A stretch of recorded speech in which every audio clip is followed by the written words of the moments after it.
الحمد لله نحمده ونستعينه ونستغفره ونعوذ بالله من شرور أنفسنا ومن سيئات أعمالنا من يهده الله فلا مضل له ومن يضلل فلا هادي له وأشهد أن لا إله إلا الله وحده لا شريك له وأشهد أن سيدنا ونبينا ومولانا محمد اللهم صل على محمد وعلى آل محمد كما صليت على إبراهيم وعلى آل إبراهيم وبارك على محمد وعلى آل محمد كما باركت على إبراهيم وعلى آل إبراهيم في العالمين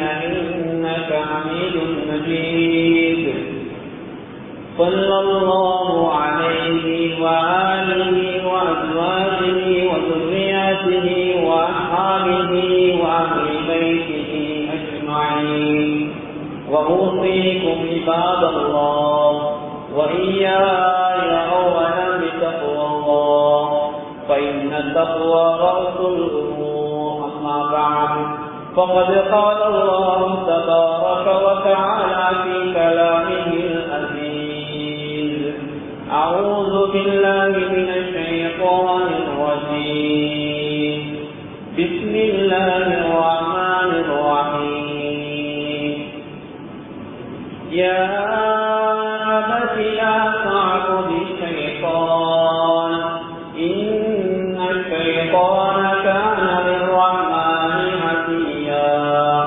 يا أبت إني أخاف أن يمسك عذاب من الرحمن فتكون للشيطان وليا كان راغب أنت عن آلهتي يا إبراهيم لئن لم تنته لأرجمنك واهجرني مليا صدق الله العظيم. அளவற்ற அருளாளன் நிகரே இல்லாத அன்பாளன் ஏகன் நாயன் அல்லாஹ் ஒருவனுக்கே புகழனைத்தும் அல்ஹம்துலில்லாஹ். அந்த அல்லாஹுவின் உயரிய பேரை கூறுகின்ற குத்துபா பிரசங்கத்தை ஆரம்ப செய்கிறேன். ஸலாத்தும் ஸலாமும் உயர்ந்த மேலான கண்மணி நாயகம் முஹம்மது முஸ்தபா ஸல்லல்லாஹு அலைஹி வஸல்லம் அன்னவர் மீதும் அன்னாரின் எழுத்துவர்களை அனுவரோப்பித்ததாக தமது வாழ்வினை பின்பற்றி வெற்றிகளை கண்டாருமே சஹாபாக்கள் தாபிஊன்கள் சபௌத்தாபிகள் முஸ்லிமான முஃமினான ஆண்கள் பெண்கள் யாவரும் மீதும் அல்லாஹ்வுடைய சாந்தியும் சமாதானமும் என்றென்றும் உண்டாவதாக. எல்லோர் நாள் இவ்வுலகம் அனுபவத்திற்கு பின்னால் மேலான ஜென்மத்துல் ஃபிர்தௌஸ் கூலியாக கிடைக்கட்டுமாம் என்று துஆ செய்கிறேன். அல்லாஹ் கபூல் செய்வானாக. அல்லாஹ்வுடைய கடமையை நிறைவேற்றுவதற்காக அல்லாஹ் விரும்பக்கூடிய இடமாகிய அல்லாஹ்வுடைய மாளிகையிலே நேர காலத்தில் வந்திருக்கக்கூடிய அன்பர்களே, நண்பர்களே, வாலிபர்களே, வயோதிபர்களே, சிறார்களே, எல்லா சந்தர்ப்பங்களிலும் அல்லாஹ்வை பயந்து கொள்ளுமாறு பள்ளிக்கு உள்ளே இருக்கின்ற போதும் வெளியே இருக்கின்ற போதும் உள்ளூரில் இருக்கின்ற போதும் வெளியூரில் இருக்கின்ற போதும் தனிமையில் இருக்கின்ற போதும் கூட்டாக இருக்கின்ற போதும் இரவிலும் பகலிலும் இரகசியமாகவும் பரகசியமாகவும் அறிமுகமானவர்களுக்கு மத்தியிலும் அறிமுகம் இல்லாதவர்களுக்கு மத்தியிலும் செழிப்பாக சந்தோஷமாக இருக்கின்ற நிலைமையிலும் சோர்வான கவலையான சங்கடமான கட்டங்களிலும் அல்லாஹ்வை பார்த்துக் கொண்டிருக்கிறான் சிந்தனையோடு இதயத்தோடு பயந்து அல்லாஹ்வை வாங்கி நாளை மறுமை நாள் அல்லாஹ் என்னை முத்தகீனுடைய பட்டியலில் சேர்த்து மேலான ஜன்னத்துல் ஃபிர்தௌஸை கூலியாக தந்தை எமக்கு இறைவன் அருள் புரிவானான். அன்பான அல்லாஹ்வின் நல்லடியார்களே, பேரன்பிற்குரிய சகோதரர்களே, அல்லாஹ் சுப்ஹானஹு வ தஆலா இந்த உலகத்திலே எங்களுக்கு ஏராளமான அருள் கொடைகளை தந்திருக்கிறான், நிஅமத்துக்களை தந்திருக்கிறான். அந்த அருள் கொடைகளை நாங்கள் எண்ண முற்பட்டால் எங்களால் எண்ண முடியாத அளவுக்கு அல்லாஹ் விசாலமான அருள் கொடைகளை தந்திருக்கிறான்.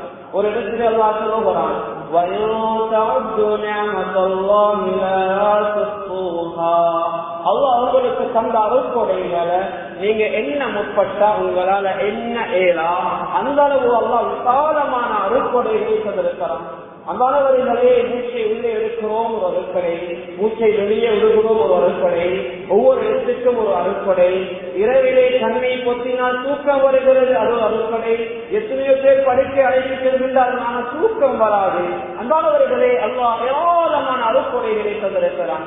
அல்லாஹ் தந்த அருட்கொடைகள், அல்லாஹ் தந்த நியாமத்துக்களிலே மிகவும் பெருமதியான ஒரு நியாமத்தை தான் உங்களோடு பேசிக் கொள்ள ஆசைப்படுகிறேன்.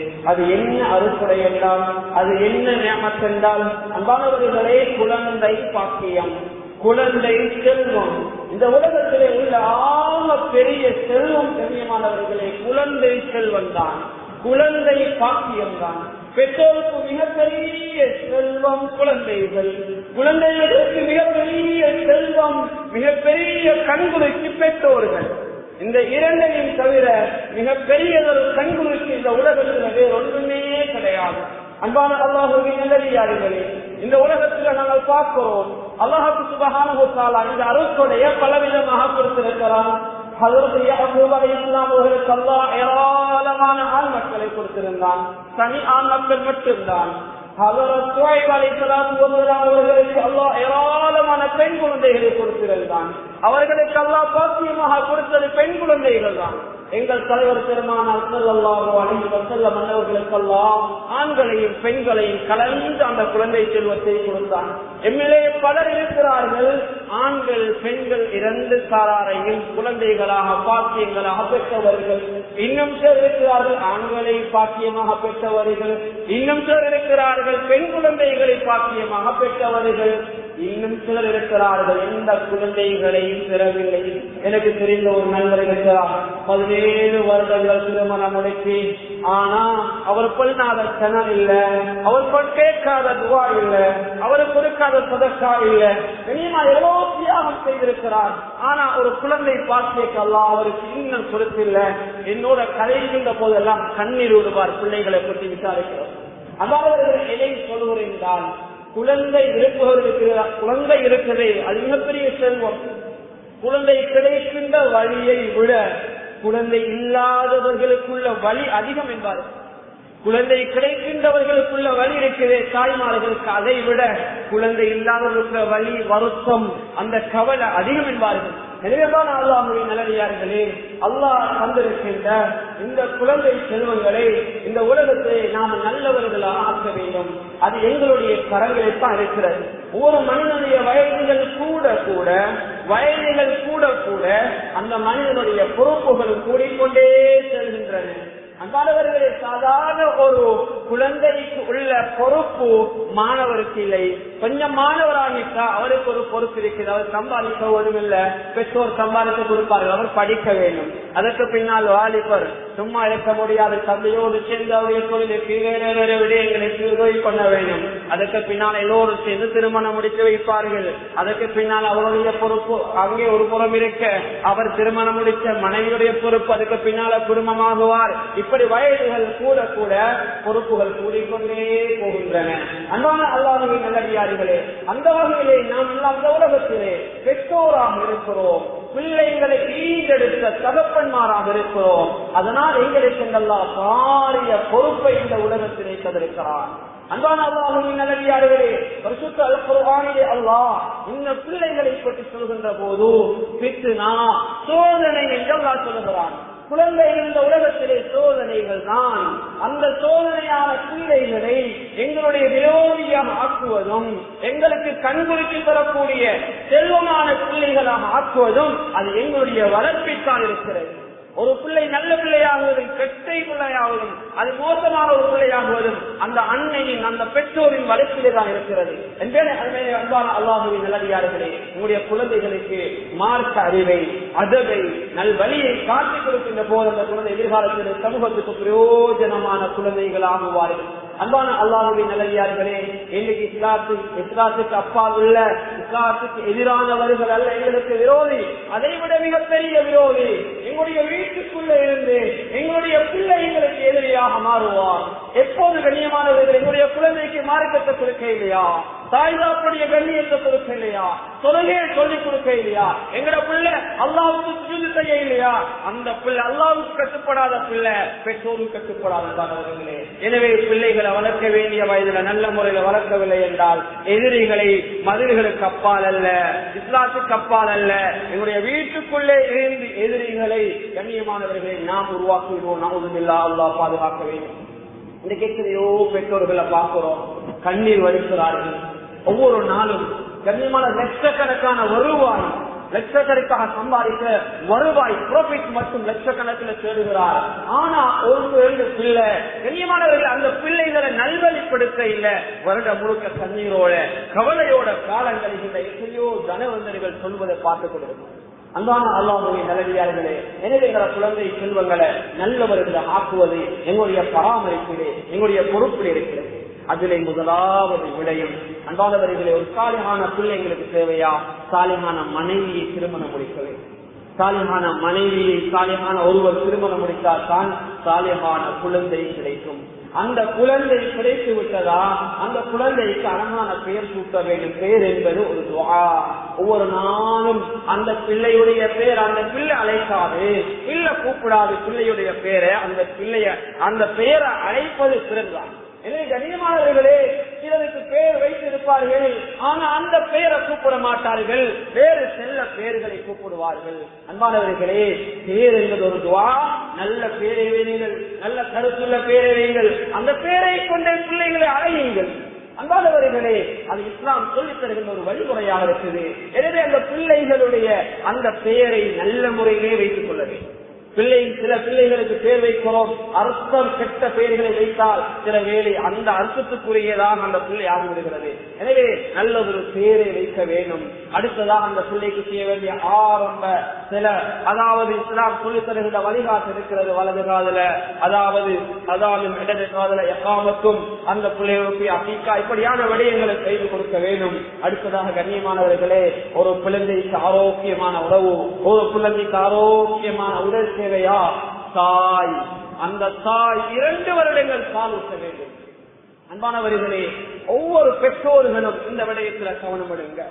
எங்களோட பெற்றோர்கள் மிக முக்கியமாக கவனிக்க வேண்டிய ஒரு விடயம், குழந்தைகளுக்கு 2 வருடம் பால் ஊட்டப்படுகிறதா இல்லையா? அன்பான அல்லாஹ்வின் நல்லடியார்களே, ஒரு குழந்தைக்கு தாய் பால் ஊட்டுகின்ற போது அந்த பிள்ளைக்கு உணவை மாத்திரம் அந்த தாய் ஊட்டவில்லை, தன்னுடைய பண்பாடையும் சேர்த்துத்தான் கொடுக்கிறார். தன்னுடைய அந்த இபாதத்தை தன்னுடைய முன்மாதிரியை சேர்த்துத்தான் கொடுக்கிறார். ஒரு கெட்ட தாயாக இருந்தால், கொஞ்சம் மோசமான தாயாக இருந்தால் அந்த தாயுடைய பண்பாடும் சேர்ந்துதான், தாயுடைய துருப்பணமும் சேர்ந்துதான் குழந்தைக்கு போகிறது என்பதை நாம் யாரும் மறந்துவிடக் கூடாது. அதனால் தான் முன்னோர் சொல்லிக் கொள்வார்கள், உணவு எடுத்துக்கொண்டுதான் சில தாய்மார்கள் பிள்ளைகளுக்கு அங்கே அந்த பால் ஊற்றுவார்கள். அன்பானவர்களே, பிள்ளைக்கு விஸ்மி சொல்ல தெரியாது, ஒரு தாய் விஸ்மிலை சொல்லி தாயுடைய அந்த மார்பகத்திலே அந்த பிள்ளையுடைய வாயை வைக்க வேண்டும். அன்பானவர்களே, இன்று எத்தனை தாய்மார்களை கேளுகின்றார்கள், மறைத்து கொடுக்கிறார்களா? சபைகளுக்கு முன்னால் வைத்து அதுவும் சிறந்த நிலைமையிலே எத்தனையோ தாய்மார்கள் அந்த பிள்ளைகளுக்கு உணவு கொடுப்பதை, அந்த பால் ஊற்றுவதை நாங்கள் பார்க்கிறோம். இஸ்லாம் இந்த மார்க்கம் தான் எல்லா நல்லொழுக்கத்தையும் கற்றுத்தந்த மார்க்கம். எங்களிடத்தில் அந்த நல்லொழுக்கம் இல்லை என்றால் வேறு யாரிடத்திலே வர இருக்கிறது அன்பானவர்களே. எனவே பண்பாடு அங்கே குழந்தைகளுக்கு ஒரு தாயிடத்திலே என்னென்ன குணம் இருக்கிறதோ அந்த குணமும் சேர்த்துத்தான் அந்த பிள்ளைக்கு போகிறது. எனவே எந்த உணவை கொடுத்தாலும், எந்த பாலை கொடுத்தாலும், மாவகைகளை கொடுத்தாலும் அங்கே விட்டமின் கிடையாது. தாயுடைய அந்த அதாவது தாயுடைய அந்த பாலை தவிர, அந்த உணவை தவிர வேறு ஒன்றும் சிறந்த உணவாக அங்கே கிடையாது. 2 வருடங்கள் அந்த பிள்ளைகளுக்கு தாய்ப்பால் ஊற்றுவது குர்ஆன் சொல்கிறது. 2 வருடம் பரிபூர்ணமாக ஒரு தாய் ஒரு குழந்தைக்கு பால் ஊட்ட வேண்டும். இந்த கடமைகளை முடித்ததுக்கு பின்னால் கண்ணியமான அல்லாஹ்வின் நல்லடியார்களே, அப்படியே மெல்ல மெல்ல அந்த பிள்ளையுடைய வயது கூடி வரும். கண்ணியமானவர்களை, இந்த சந்தர்ப்பத்தில் பிள்ளைகள் கொஞ்சம் வளர்ச்சியாக வரக்கொள்ள அந்த பிள்ளையுடைய உடல் அதே போன்று அறிவு உள்ள விடயங்களை கவனித்திருக்க சிலருடைய உள ரீதியான ஏதாவது மாற்றம் இருக்கிறதா, பிள்ளையுடைய உடல் ரீதியான ஏதாவது மாற்றம் இருக்கிறதா, பிள்ளை சரியான முறையில் பேசுவதை கேட்கின்றானா, என்னுடைய முகத்தை சரியான முறையில் பார்க்கின்றானா, அசைவுகளை ஏதாவது வித்தியாசம் இருக்குதா? கண்ணியமான இதெல்லாம் எங்களுடைய பொறுப்பு. இதெல்லாம் கண்டிப்பாக எங்களுடைய பொறுப்பு. இதை நாங்கள் கவனிக்க வேண்டும். அன்பான அல்லாஹ்வின் நல்லடியார்களே, இமாமுனா ஷாஃபி ரஹ்மத்துல்லாஹி அலைஹி அவர்கள் எப்படி தன்னுடைய, அதாவது இமாம் ஷாஃபி ரஹ்மத்துல்லாஹி அலைஹி அவருடைய தாய் எவ்வளவு அழகாக அந்த பிள்ளையை வளர்த்தார்கள். அந்நியமானவர்களே, பிறந்தே அந்த பிள்ளை, அதாவது ஸல்லல்லாஹு அலைஹி வஸல்லம் அவர்கள் குர்ஆன் ஹதீஸ்ல ஸல்லல்லாஹு அலைஹி வஸல்லம் அவர்கள் ஹதீஸ்களுடாக சொல்லி தந்திருப்பதை போல அந்த இமாம் ஷாஃபி ரஹ்மத்துல்லாஹி அலைஹி அவருடைய தாய் எந்த அளவு பக்குவமாக பிள்ளையை வளர்த்தாலண்டா தகப்பன் இறந்து விட்டார்கள்.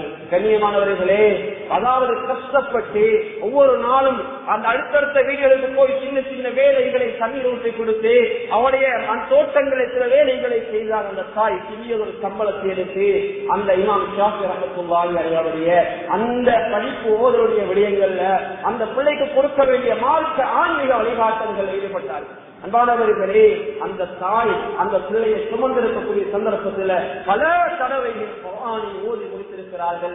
அதன் பிரதிபலன்தான், அதன் வெளிப்பாடுதான் இமாம் ஷாஃபி ரஹ்மத்துல்லாஹி அலைஹி அவர்கள் 7 வயதில முழு குர்ஆனையும் ஹிஃப்ஸ் செய்கிறார்கள். இந்த 7 வயது பிள்ளைகளை நாங்கள் என்ன செய்கிறோம்? கண்ணியமான பாடசாலைக்கு விட்டு முதலாம் 2ஆம் ஆண்டு படிக்கக்கூடிய பிள்ளைகள், அந்த பிள்ளைகளுக்கு என்ன தெரியும்? ஆனா ஆவணா கூட தெரியாது, ஏபிசி கூட தெரியாது.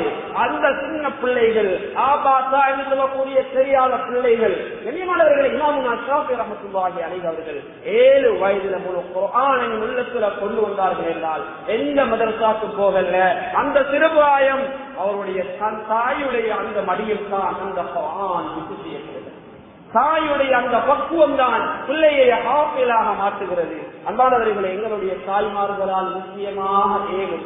இன்றைக்கு என்ன நடக்குது? பிள்ளைகளுக்கு பாலூட்டி நம்ம டிராமாக்கள், நாடகங்களை சில தாய்மார்கள் பார்க்கிறார்கள். போனை ஒரு கையில வைத்துக் கொண்டு, கண்ணியமானவர்களை பிள்ளையை மடியில வைத்துக் கொண்டு பால் கொடுக்கிறார்கள். அந்த குழந்தைக்கு எங்கே பண்பால் வரப்போகிறது? அந்த குழந்தை எங்கே சமூகத்துக்கு சீரான நல்ல குழந்தையாக பிரதிபலிக்கப் போகிறது? அன்பானவர்களை, தாய்மார்கள் இந்த விடயத்திலே பெற்றோர்களாக அவர்களுக்கு வழிகாட்ட வேண்டும். மிக முக்கியமான பொறுப்பு இருக்கிறது. எனவே இந்த விடயத்தில் கூடுதலாக கவனம் செலுத்திக் கொள்வோம். நல்ல முறையில் எங்களோட குழந்தைகளை வளர்த்தா, நல்ல பக்குவமான முறையில குழந்தைகளை வளர்த்தா நிச்சயமாக அந்த குழந்தைகள் எங்களுக்கு வழிகாட்டுவார்கள். நாங்கள் எல்லா பிள்ளைகளுக்கு வழிகாட்டக்கூடியவர்கள். ஆனால் குர்ஆன் ஒரு புத்திமதி எங்களுக்கு சொல்லித் தருகிறது. தாய்தாப்பன் வயதுல மூத்தவங்க தான் பிள்ளைகளுக்கு வழிகாட்டுவார்கள். ஆனால் ஹஜ்ரத் இப்ராஹிம் அலைஹிஸ்ஸலாம் அவர்கள் தன்னுடைய பெற்றோருக்கு வழிகாட்டினார்கள், தன்னுடைய பெற்றோருக்கு உபதேசம் செய்தார்கள். அதை குர்ஆன் சொல்லுகிறது, யா அபதி லா தஅபுதி ஷைத்தான் இன்ன ஷைத்தான கான லிர்ரஹ்மானி அஸியா. என் அருமை தந்தையே, நீங்க ஷைத்தானை வணங்குவான வாப்பா, ஷைத்தான் படைத்த ரப்புக்கு மாறு செய்யக்கூடியவன் வாப்பா என்று சொல்கிறார். அதுக்கு முன்னால பல வசனங்கள் எல்லாம் சொல்லுகிறான். ஒன்றையுமே பார்க்க இயலாத, ஒன்றையுமே கேட்க இயலாத, பிறருக்கு ஒன்றுமே செய்து வைக்க முடியாத இந்த அதாவது சிலைகளை ஏன் நீங்க வணங்குறீங்க? எனவே அருமை தந்தையே, ஷைத்தானை நீங்க வணங்க வேண்டாம். ஷைத்தான் படைத்த ரப்புக்கு மாறு செய்யக்கூடியவனாக இருக்கிறான் என்று ஒரு மகன் தகப்பனுக்கு புத்திமதி சொல்லிக் கொடுக்கிறார். ஒரு தகப்பன் பிள்ளைகளுக்கு சொல்லிக் கொடுக்க வேண்டிய புத்திமதி ஹஜ்ரத் லுக்மான் அலைஹிஸ்ஸலாத்து வஸலாம் தன்னுடைய குழந்தைக்கு சொல்லிக் கொடுத்ததை போல ஒரு பிள்ளை தகப்பனுக்கு சொல்லிக் கொடுக்கிறது. அன்பானவர்களே, அந்த குழந்தை தொடர்ந்து சொல்லுது, யா அபதி இன்னி அகாஃபு அய்யமஸ்ஸக அஸாபு மினர் ரஹ்மான் ஃபதகூன லிஷைத்தானி வலியா. என் அருமை தந்தையே, நீங்க ஷைத்தானை வணங்கினா நீங்க ஷைத்தானுடைய உட்க நண்பனாகி நீங்க மோசமாகி போயிடுவீங்க. உங்களை ஷைத்தான் பிடித்துக் கொள்ளுவான், உங்களுக்கு ஒரு பயங்கரமான கெடுதி வந்துவிடும். இதனால என் அருமை தந்தையே என்று நீங்க என்ன ஈண்டெடுத்த வாப்பா இல்லையா, வாப்பா கொண்டு நடந்து கொள்ள இந்த பிள்ளைக்கு தாங்கிக் கொள்ள இல்லையா என்று அந்த தந்தை பிள்ளை தன்னுடைய தகப்பனை பார்த்து உபதேசம் பண்ணுகிறவர்களே, கொஞ்சம் யோசித்து பாருங்க. இந்த சந்தர்ப்பத்தில் அந்த தந்தை எப்படி நடந்து கொண்டார், அதுக்கு பின்னால் அந்த குழந்தை எப்படி நடந்து கொள்ள போகிறது என்பதையும் குர்ஆன் சொல்லுகிறது. அந்த தந்தை அந்த மகனை சித்திக்கிறார், நல்ல உபதேசம் பண்ணி அந்த மகனை பார்த்து அந்த தந்தை சொல்கிறார்,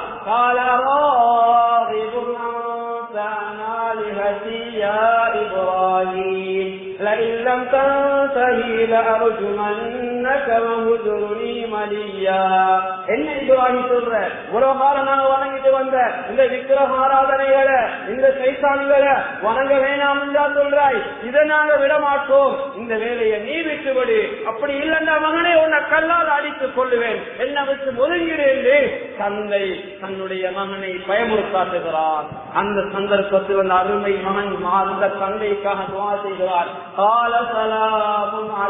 அப்படியே அந்த துவா நீண்டு கொண்டு போகுது. உங்களுக்கு சாந்தி உண்டாகட்டுவாப்பா, ஏன் இப்படி பேசுறீங்க? கண்ணியமானவர்கள், அந்த மகன் நலமான முறையில தன்னுடைய தந்தையோடு நடந்து கொண்டார். எதை சொல்ல வருகிறா, நாங்க பொறுப்புதாரிகள், பிள்ளைகளுக்கு உபதேசம் செய்யக்கூடியவர்கள்.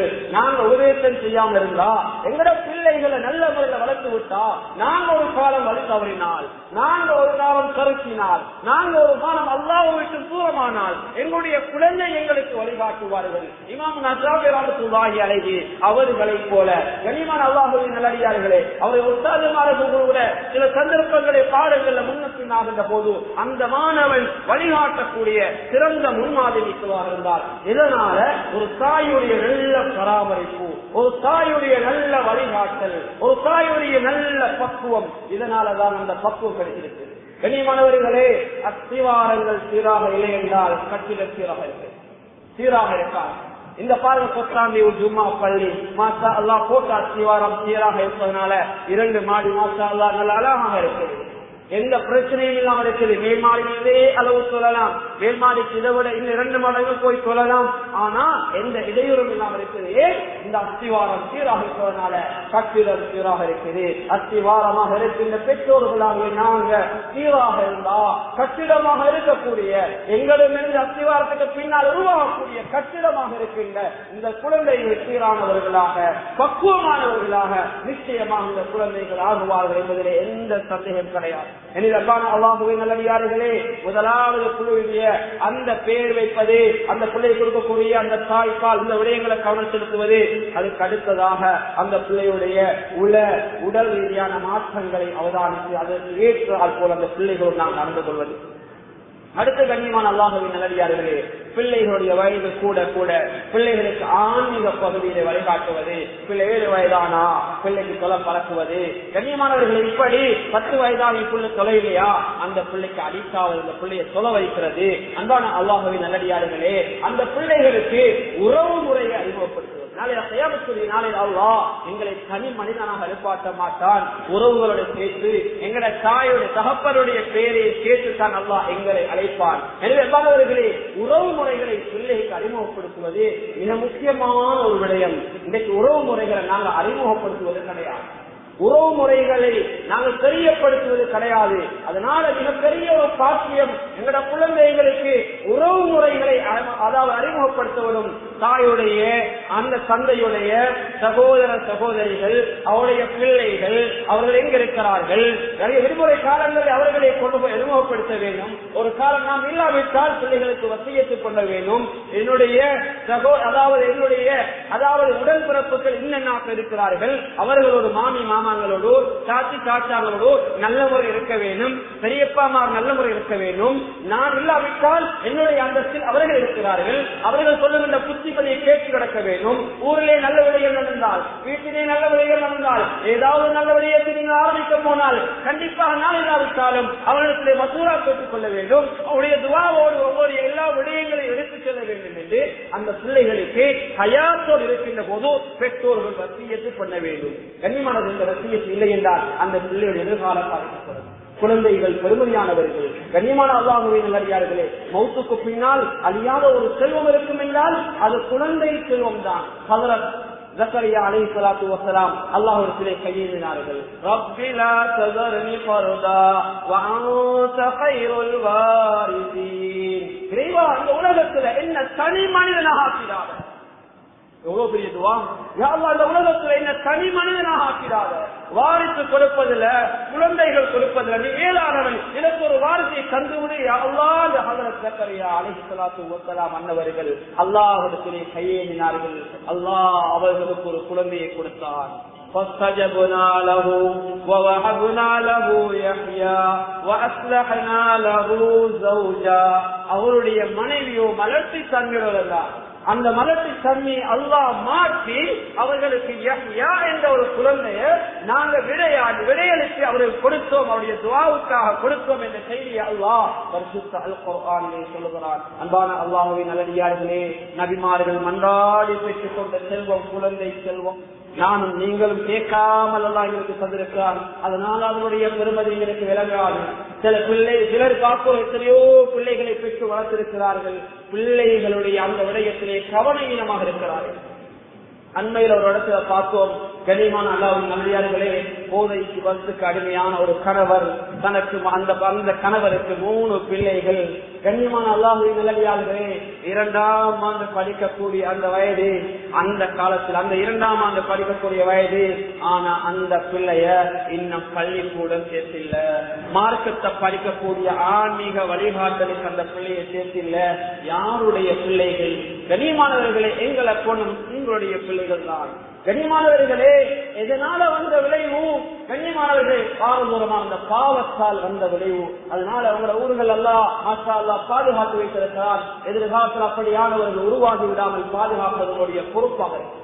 இன்னைக்கு சிலர் சொல்லுவார், எங்கள்கிட்ட பெண் பிள்ளை தான் இருக்குது, நாங்க ஏன் கஷ்டப்படணும்? கண்ணியமானது அப்படி அல்ல. ஆண் பிள்ளைகளை மாதிரி பெண் பிள்ளைகளிடத்திலையும் அதிகமாக கவனம் எடுங்கள். ஆனா அவங்களோட பிள்ளை ஒரு நாள் திருமணம் முடிக்க போறது, யாரோ ஒரு ஐஸ்கான முடித்தா அல்லது யாரோ கஞ்சாவுக்கு கடுமையான போதை வச்சு கடுமையான ஒருவரை முடித்தா கண்ணியமான அவங்களோட பிள்ளைட வாழ்க்கை பாதிக்கப்படும். அதுக்கு பின்னால் அந்த பிள்ளையை கிடைக்கிற குழந்தைகளுடைய வாழ்க்கை பாதிக்கப்பட போகுது. எனவே அல்லாஹ்வின் நல்லடியார்களே, இந்த விடயத்துல கூடுதலாக கவனப்படுத்திக் கொள்ளுங்கள். அடுத்த விடயம் அன்பானவர்களே, பெற்றோர்கள் அதாவது செய்ய வேண்டிய அடுத்த கடமை, பிள்ளைகள் வயது கூட கூட ஆன்மீகத்துல வழிகாட்டுவதை போல பிள்ளைகளை குடும்பத்துல பங்குதாராக ஆக்குவது. குடும்ப விஷயங்கள்ல மசூரா செய்யும் போது மசூராவை அவர்களை சேர்த்துக் கொள்ள வேண்டும். சில இடங்கள்ல பார்க்கிறோம், இன்றைய சில ஆராய்ச்சிய முடிவுகள் என்ன தெரியுமா சொல்றது? இன்றைய வாலிபர்கள், இன்றைய மாணவர்கள் பெற்றோர்களை விட்டும் கொஞ்சம் கொஞ்சம் தூரமாகுவதற்கு பிரதான காரணங்கள் ஒன்று, எல்லோரும் கவனத்தில் எடுக்க வேண்டிய விடயம் கண்ணியமானவர்களே, வீட்டில் உள்ள தாயும் தகப்பனும், வீட்டில் உள்ள சகோதர சகோதரிகள் மூத்தவர்கள் அந்த வளர்ந்து வரக்கூடிய பிள்ளைகளை கணக்கெடுப்பதில்லை. மசூரா ஒன்று வந்தால் அவர்களிடத்திலே மசூரா கேட்பதில்லை. மசூரா கேட்பது கடமை, முடிவாக்குவது பொறுப்புதாரிகள். தாயும் தந்தையும் சேர்ந்து நல்ல விஷயத்தை முடிவாக்குங்கள். அவர்களிடத்திலே கண்டிப்பாக மசூரா கேட்க வேண்டும். திருமண விடயம் ஒன்று வருகிறதா? கடையில் திறக்க போறீங்களா? காணியம் எடுக்க போறீங்களா? வாகனம் எடுக்க போறீங்களா? ஏதாவது அடுத்த கட்டத்துக்கு போக போறீங்களா? கண்ணியமா நாங்க இல்லைன்னா அந்த புள்ள அந்த இடத்துல இருக்க போகிறார். அதனால மசூரா கேட்க வேண்டும். நாங்க மசூரா கேட்க இல்லைன்னா அந்த புள்ள கண்ணியமானவர்களே கால போக்குல என்ன செய்வாரு? தன்னுடைய தாய் தந்தையை விட்டு கொஞ்சம் தூரமாகுவாரு. அவரை மதிக்கக்கூடிய, அவரை பேச்ச கேட்கக்கூடிய நண்பர்களை தெரிவு செய்வாரு. அந்த சந்தர்ப்பத்தை நல்ல நண்பனா கெட்ட நண்பனா என்று பார்க்க மாட்டார். எனக்கு இருக்கின்ற தாயும் தந்தையும் உலகத்திலே ஒன்றுதான். அந்த தாயும் தந்தையினை எங்கே கணக்கெடுக்கவில்லை என்றால் இலக்கொரு சபகம் இருக்கிறது என்று அங்கே போதை வஸ்து கடுமையானவர்கள், பாவங்களுக்கு கடுமையானவர்கள், இங்கே ஆன்மீக வழிகாட்டல்களை பெறாத எத்தனையோ பேரை அங்கே அவர் நண்பராக தெரிவு செய்து அவர்களுக்கு பின்னால் போய் வழிகட்டு விடுவார். இதற்கு பிரதான காரணமாக இருந்தவர்கள் யார்? பெற்றோர்கள். ஏன் பெற்றோர்கள் குழந்தைகளோடு பேச நேரமில்லை, பிள்ளைகளோடு மசூரா கேட்க நேரம் இல்லை, அந்த குழந்தைகளை வைத்து பக்கத்திலே கொஞ்ச நேரம் இல்லை, பிள்ளைகளோடு சேர்ந்து உறவுகளை காட்டி கொடுக்க நேரம் இல்லை, பிள்ளைகளோடு சேர்ந்து நல்ல ஒரு விடயத்தை கதைத்துக் கொள்ள மசூரா செய்து கொள்ள அங்கே நேரம் இல்லை. மாணவர்களே, இதை சொல்கிறேன் என்றால் இந்த விடயம் சமூகத்திலே அதிகமாக நடக்கிறது. எத்தனையோ மாணவர்கள், எத்தனையோ வாலிபர்கள் சொல்லக்கூடிய செய்தி, என்னுடைய வீட்டுல பாப்பா அம்மா என்ன கணக்கெடுக்கிறாங்க இல்ல, என்னுடைய மசூராவை கேட்கிறாங்க இல்ல, அதுக்கு பின்னால ஒரு விளைவு நடந்து விட்டா கண்ணியமானவர்களே அந்த தாய் தந்தையினால் அதுக்கு பொறுப்பாகிறாங்க, அவர் அப்படியே தூரமாகும். அதனால கண்ணியமான வீட்டுல மசூரா நடக்கும் போது, முக்கியமான விடயங்கள் நடக்கிற போது கட்டாயமாக அவங்களோட பிள்ளைகளை, வயது வந்த அந்த பிள்ளைகளுடைய மசூராவை கேட்டு அவர்களுடைய கருத்துக்களை உள்வாங்கிக் கொள்ளுங்கள். அடுத்த முக்கியமான விடயம் கண்ணியமானவர்களே, அதாவது பிள்ளை வளர்ப்புல கவனிக்க வேண்டிய இன்னும் ஒரு முக்கியமான விடயம், உங்களுடைய குழந்தைகளுக்கு நண்பர்கள் இருப்பார்கள். உங்களுடைய அந்த பிள்ளைகளுக்கு நெருக்கமான நண்பர்கள் இருப்பார். நண்பர்களுடைய அதாவது அந்த ஃப்ரெண்ட்ஷிப்பை, நட்பை நாம் அளிக்க வேண்டும். அவர்களுக்கு ஒரு மரியாதை, கண்ணியம் குடும்பத்துக்கு மத்தியிலே, நண்பர்களுக்கு மத்தியில் இருக்கிறது. இங்கு சில பெற்றோர்கள் எடுத்ததுக்கெல்லாம் கோபம் எடுப்பார்கள். ஆனால் அந்த கோபத்தை நண்பர்களுக்கு முன்னால், உங்களுடைய குழந்தைகளுடைய நண்பர்களுக்கு முன்னால் முன்னால், உறவுகளுக்கு முன்னால் உங்களுடைய குழந்தைகளுக்கு அந்த கோபத்தை தீர்க்கக்கூடாது, அந்த கோபத்தை காட்டக்கூடாது. குழந்தைகளை அவர்களுக்கு முன்னால் கண்டிக்க கூடாது. அப்படி கண்டித்தால் கண்ணியமான பிள்ளையுடைய மானமே பாதிக்கப்படுகிறது. அதற்கு பின்னால் அந்த பிள்ளை கெட்டு போக, அந்த பிள்ளை நாசமாகி போக வாய்ப்பு இருக்கிறது.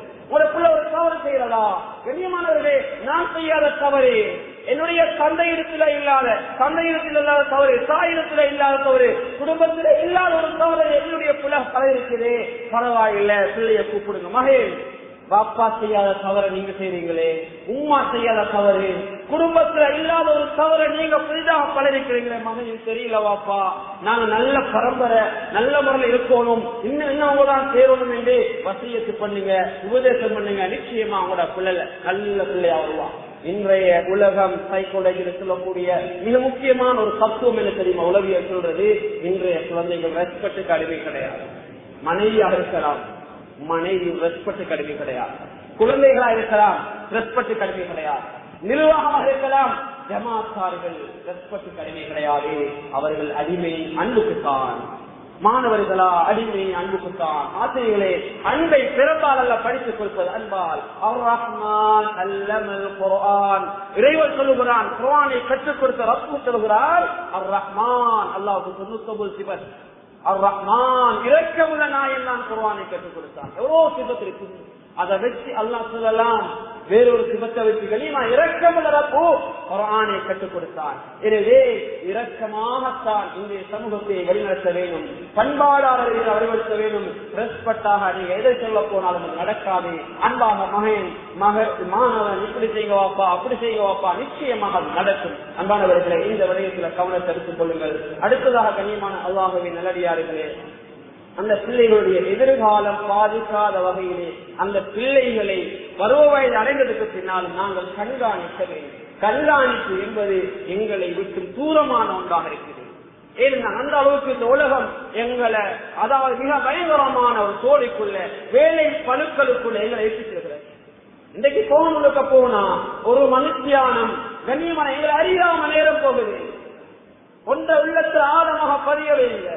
கண்ணியமானவரை, நாம் எல்லாரும் செய்யக்கூடிய மிகப்பெரிய ஒரு தவறு தெரியுமா? எல்லாரும் என்னையை கேட்டுத்தான் சொல்கிறேன், எங்களுடைய குழந்தைகள் கொடுக்கின்ற நேரத்தை விடவும் அதிகமான நேரத்தை, எங்களுடைய பெற்றோர்கள் கொடுக்கின்ற நேரத்தை விட அதிகமான நேரத்தை, இந்த அல்லாஹ்வுடைய மஸ்ஜிதில் கொடுக்கின்ற நேரத்தை அதிகமான நேரத்தை, எங்களுடைய சமூகத்தில் கொடுக்கிற நேரத்தை அதிகமான நேரத்தை, என்னையும் உங்களையும் வழிகாட்டக்கூடிய நாளைய கியாமத்துடைய நாள் ஒரு இமாம் எது என்று கேட்டால் குர்ஆனில் இருக்கும். அந்த குர்ஆனில் கொடுக்கிற நேரத்தை விட அதிகமான நேரத்தை எங்களை அறியாமல் இன்றைய தொழில்நுட்பமாக இருக்கின்ற மிக பிரதானியாக இருக்கின்ற இந்த மொபைல் போனுக்கு கொடுத்துக் கொண்டிருக்கிறோம். ஒவ்வொரு நாளும் சிலர் பேசுகின்ற வாய்ஸ் கால் ஒரு மனுஷியானத்துக்கு மேலே ஏதோ ஒரு கம்பெனி உங்களுக்கு 1000 நிமிடங்களை பிரித்தரலாம், 2000 நிமிடங்களை பிரித்தரலாம், அன்லிமிடெட் பிரித்தரலாம். ஆனால் உங்களுடைய பேச்சு எல்லாம் ஆகமானதாக ஆகாது. எல்லா பேச்சும் பதிவு செய்யப்படுகிறது. எனவே கண்ணியமானவர் அல்லாஹ் பாதுகாக்க வேண்டும், அல்லாஹ் எங்களை பாதுகாக்க வேண்டும். இன்றைய குழந்தைகள் அதிகமானவர்கள் தப்பான நிறைய விடயங்களுக்கு முடிவெடுத்திருப்பதன் காரணமாக எதனால இந்த மொபைல் போன் நிறைய பேருடைய முடிவுகள் மாறிவிட்டது. சில பிள்ளைகள் நல்லா படித்தார்கள், அடுத்த இறுதி பரீட்சை ரிசர்ச்ல பார்த்தா எதிர்பார்க்காத ஒரு வித்தியாசமா இருக்க கண்ணியமானவர்கள் மொபைல் போனால் வந்த விளைவு. எனவே எதை சொல்கிறேன், நாங்கள் எல்லாரும் நீங்கள் அறியாமல் மனுஷியான கணக்கு ஒவ்வொரு நாளும் அதற்கு கொடுத்துக் கொண்டிருக்கிறோம். எனவே அதனுடைய நேரத்தை குறையுங்கள். அது எங்களுக்கு தேவைக்கு பயன்படுது, மருந்தை போல தேவைக்கு பயன்படுது, மருந்தை போல தேவைக்கு பயன்படுத்தும். மருந்தை அதிகமாக குடித்தால் மனிதனுடைய உடம்புக்கு அது கெடுது. அதே போல இன்றைக்கு எத்தனையோ மனிதர்களை இந்த தொழில், அதாவது இந்த கதிர்வீச்சுக்கள், அந்த மொபைல் போனுடைய அந்த வெளிச்சங்கள் எத்தனையோ பேருடைய கண்ணை பறித்திருக்கிறது. ஒரு சுகம் இல்லாத பிள்ளை கண்ணியமானவர்களே, அவனுடைய தந்தை என்ன செய்வாரு, பிள்ளை அழக்கூடிய சந்தர்ப்பங்கள் எல்லாம் போன கொடுப்பார். அந்த பிள்ளைக்கு 10 வயது தாண்டிக்கு காலப்போக்கு அந்த பிள்ளையுடைய ஒரு பார்வை இல்ல, கொண்டு போறான சேனலுக்கு டாக்டர் சொல்றாரு பிள்ளை போன் அதிகமாக பார்த்திருக்குது. யார் செஞ்ச வேலை? பெற்றோர்கள். பிள்ளையுடைய அன்புக்காக, பிள்ளையை குணமாக்குவதற்கு செஞ்சது கண்ணியமானவர்களே. எனவே உங்களோட பிள்ளைகளை இதற்கு அடிமையாக்க வேண்டாம், உங்களோட பிள்ளைகளை இதற்கு அடிமையாக்க வேண்டாம். இன்றைக்கு பிள்ளைகளை தூங்க வைக்கின்ற போது சிலர் மியூசிக் போட்டு தூங்க வைப்பார்கள், சிலர் பாடலோ தூங்க வைப்பார்கள். கண்ணியமான வளர்ப்பே இருக்கிறது. குர்ஆனை போட்டா நம்மள புள்ள தூங்கும். பழையினா நிறையமா குர்ஆனை போட்டா தூங்கும், கசிதாவை போட்டா தூங்கும், நல்ல திக்குகளை ஓடிக்கொண்டு தூங்கி பிள்ளைய ஆற்றுங்க நிச்சயமா தூங்கும். அது எங்களுடைய அந்த வளர்ப்பிட்டா இருக்குது. இன்னைக்கு சில பிள்ளைகள் அடம்பிடிப்பார், அழுவார்கள். அந்த மியூசிக்க போட்டு கொடுத்தா அழுக நின்று. ஏனென்றா அந்த மியூசிக் அந்த பிள்ளைய பழக்கி இருக்கிறார். சில பிள்ளைகள் குர்ஆனை ஓத அங்க போட்டு கொடுத்தா அந்த பிள்ளை அப்படி நின்றும். சில தாய்மார்கள் எத்தனையோ பேர் வீட்டுல வேலை செய்வார்கள். பிள்ளைகளுக்கு குர்ஆனை ஒரு சூரத்தை, யாசீன, வாக்கியாவ, ரஹ்மான் இந்த சூறாக்களை போட்டுக்கொண்டு தாய் அங்கே வேலை செய்து கொண்டிருப்பார். கண்ணியமானவர்களே, இப்படியான பரம்பரையில எங்கட பிள்ளைகள் நிச்சயமாக ஆக்கையிலும் அந்த குழந்தை ஒன்றும் அறியாத பிள்ளை, எந்த பிள்ளையும் கெட்ட விஷயம் பேசுறதில்ல, கேட்ட விடையத்தான் பிள்ளை பேசுது. யாராவது தாய் தாப்பன் அல்லது பழகக்கூடிய இடங்களை யாராவது பேசினா அதைத்தான் அந்த குழந்தை பேசுது. எனவே கண்ணியமான அல்லாஹ்வின் நல்லடியார்களே, பிள்ளைகளை வளர்க்கிற விடயத்தில் மிக முக்கியமான சில விடயங்கள் நான் உங்களுக்கு நினைப்படுத்தினேன். இதை கவனித்து எடுத்துக் கொள்ளுங்கள். இறுதியாக ஒரு விடயத்தை சொல்லுகின்றேன். பிள்ளைகளை அன்பாக வலியுறுத்துங்கள். ஒரு பிள்ளை தவறு செய்கிறதா, வாலிபர் தயார் செய்கிறாரா, அந்த தவறுக்குரிய காரணம் என்ன என்று காரணத்தை கண்டுபிடியுங்கள். நிச்சயமாக காரணத்தை கண்டுபிடித்தால் அதிலே அந்த பிள்ளையை வெளியாக்குவது மிக மிக இலகுவாக இருக்கும். எனவே பொறுப்புதாரிகள் ஆகிய எங்களுக்கு பாரிய ஒரு பொறுப்பை அவர் பதிலிருக்கிறார். கண்ணியமானவர்களே, எல்லோரும் கவனத்தில் எடுக்க வேண்டிய ஒரு விடயம், அதாவது நான் செய்யக்கூடிய தப்பு தவறை என்னை பார்க்கக்கூடியவர்களை தட்டி கேட்காவிட்டாலும், அதாவது ஜமாத்தார் செய்யக்கூடிய தவறுகளை நிர்வாகம் தட்டி கேட்காவிட்டாலும், நிர்வாகம் செய்யக்கூடிய தவறுகளை ஜமாத்தார் தட்டி கேட்காவிட்டாலும், மாணவர்கள் செய்யக்கூடிய தவறை அந்த ஆசிரியர் கேட்காவிட்டாலும், பிள்ளைகள் செய்யக்கூடிய தவறை பெற்றோர்கள் கேட்காவிட்டாலும், படை தரப்பு ஒருவர் இருக்கிறார். படை தரப்புக்கு முன்னால் ஒவ்வொரு பெற்றோர்கள் பதில் சொல்ல வேண்டும். படை தரப்புக்கு முன்னால் ஒவ்வொரு பிள்ளைகளும் பதில் சொல்ல வேண்டும். படை தரப்புக்கு முன்னால் ஒவ்வொரு ஆசிரியர்களும் ஒவ்வொரு மாணவர்களும் பதில் சொல்ல வேண்டும். எனவே கண்ணியமானவர்களே, பெற்றோர்கள் எங்களை கேட்க இல்லை, ஊர்ல உள்ளவங்க எங்களை கேட்க இல்லை என்று யாரும் நினைத்தவாறு இந்த உலக வாழ்க்கையை கலத்திவிடக் கூடாது. ஏனென்றால் நாளைய கியாமத்துடைய நாள் ஆக பெரிய கைசேதம் எது தெரியுமா? நானும் நீங்களும் அல்லாஹ் தந்த ஆயுள நஷ்டமாக்கி விட்டு, அல்லாஹ் தந்த ஆயுள வீணான வழியில கழித்து விட்டு போனால் அதை விட மிகப்பெரிய நஷ்டம் வேற ஒன்றுமே கிடையாது. நீதிமன்றத்துக்கு முன்னால் நிற்பது கேவலம் அல்ல, நிர்வாகத்துக்கு முன்னால் நிற்பது கேவலம் அல்ல, ஒரு பாதுகாப்பு அதிகாரிக்கு முன்னால ஒரு குற்றம் ஒன்று செய்து நிற்பது கேவலம் அல்ல. அல்லாஹ் தந்த ஆயுளை வீணாக்கி விட்டு இந்த உலகத்தில் நாம் நினைத்தவாறு மனோவிச்சை நினைத்தவாறு வாழ்ந்து விட்டு நாளைய கியாமத்துடைய நாளையில அல்லாஹுக்கு முன்னால் குற்றவாளியாக அடையாளப்படுத்தப்பட்டு விட்டால் அதை விட மிகப்பெரிய ஒரு நஷ்டம் வேற ஒன்றுமே இருக்க முடியாது. எனவே அப்படியா நஷ்டவாளிகளாக நானும் நீங்களும் ஆகிவிடக் கூடாது. அந்த நஷ்டம் பெரும்பாலும் வரக்கூடியது குழந்தை வளர்ப்புகளால் வரும். நவுதுபில்லா, அல்லாஹ் பாதுகாக்க வேண்டும். தௌபா செய்ய இயலாத ஒரு பாவம் தான் குழந்தைகளை நாசமாக்கிறது.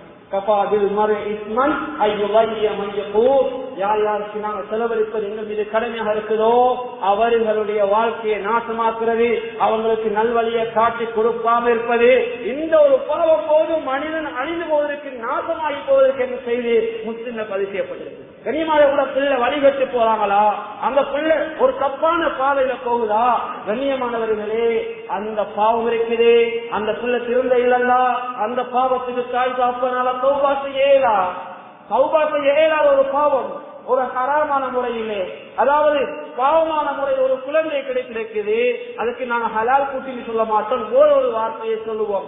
எவ்வளவுதான் நீங்க தௌபா செய்தாலும் அந்த பிள்ளை ஹலால் குட்டியா ஹலால் பிள்ளையாக மாறுவது கிடையாது. அதே போல தௌபா செய்ய இயலாத ஒரு பாவம் தான் எங்கட குழந்தைகள் எதிர்காலத்தை நாசமாக்கினா அந்த ஒரு பாவம் போலும் அல்லாஹ்விடத்துல நாங்க பாவம் ஆகுவதற்கு. எனவே அந்த பாவத்தை செய்துவிடக் கூடாது என்பதற்காக பொறுப்புதாரி அளிக்கின்ற ஒவ்வொருவரும் அந்த பொறுப்புகளை நல்ல முறையில் செய்யுங்கள். அல்லாஹ் சுப்ஹானஹு வ தஆலா இந்த உலகத்திலே அல்லாஹ்வுடைய இந்த நியமத்தாக இருக்கின்ற இந்த குழந்தை செல்வங்களை நல்வழிப்படுத்தக்கூடிய கூட்டத்திலே இறைவா நீங்கள் சேர்த்துக் கொள்வாயாக. யா அல்லாஹ் பிள்ளைகள் எதிர்காலத்தை வரமானதாக ஆக்கி தருவாயாக. சமூகத்தின் தலைவர்கள் யா அல்லாஹ், எதிர்கால சந்ததிகள் யா அல்லாஹ், சமூகத்தை வழிநடத்தக்கூடியவர்கள் யா அல்லாஹ், அவர்கள் தான் எங்கள் பாடசாலையிலே ஆசிரியர் அளிக்கப் போகிறார்கள் யா அல்லாஹ், இந்த பள்ளியை பரிபாலனை செய்ய போகிறார்கள் யா அல்லாஹ், எதிர்காலத்திலே சமூகத்துக்கு முன்மாதிரியாக செய்யப்பட போகிறார்கள் யா அல்லாஹ், அவர்களுடைய பண்பாடை வளர்த்து விடியாதா, நாகரிகத்தை வளர்த்து விடியாதா, உன்னை வழிபட்டு வாழக்கூடிய தன்மையை போல கொடுத்து விடியாதா, மரியாதையை கொடுத்து விடியாதா, துஆ செய்யக்கூடிய சாலிஹான பிள்ளைகளை ஆக்கி தந்து விடியாதா, இந்த ஊரை பரக்கத்தான ஊரை ஆக்கி அருள்வாயாக. யா அல்லாஹ், அங்குள்ள மக்களுக்கு நீ நீ அருளை வழங்குவாயாக. இங்குள்ள ஆண்கள், பெண்கள், சிறியவர்கள், பெரியவர்கள், படித்தவர்கள், படிக்காதவர்கள், நிரந்தர குளிர்க்கக்கூடியவர்கள், வந்து குளிர்க்கக்கூடிய எல்லா மக்களையும் நீ கபூல் செய்து கொள்வாயாக. இறுதி முடிவை நல்ல முடிவாக்குவாயாக. எந்தெந்த நாட்டிலே முஸ்லீம்கள் வாழ்கிறார்களோ நல்ல பொருளை அந்த நாட்டை நீ முன்னேற்றுவாயாக. யா அல்லாஹ் முஸ்லீம் அல்லாஹ் மக்களே சமரசமான நல்ல உறவுகளை ஏற்படுத்திடுவாயாக. எங்களுடைய நலவுகளை மற்றவர்கள் காத்திடுவாயாக. எங்களோட குறைகளை மற்றவர்கள் காத்திடாதே யா அல்லாஹ். எங்களோட குழந்தைகளை நல்ல குழந்தைகள் ஆக்கி தந்துடுவாயாக. கண்குளிர்ச்சியான குழந்தை ஆக்கி தந்துடுவாயாக. எங்களோட குழந்தைகளை எங்களுக்கு எதிரியாக ஆக்கிவிடாதே யா அல்லாஹ். சோதனையானவர்கள் ஆக்கிவிடாதே.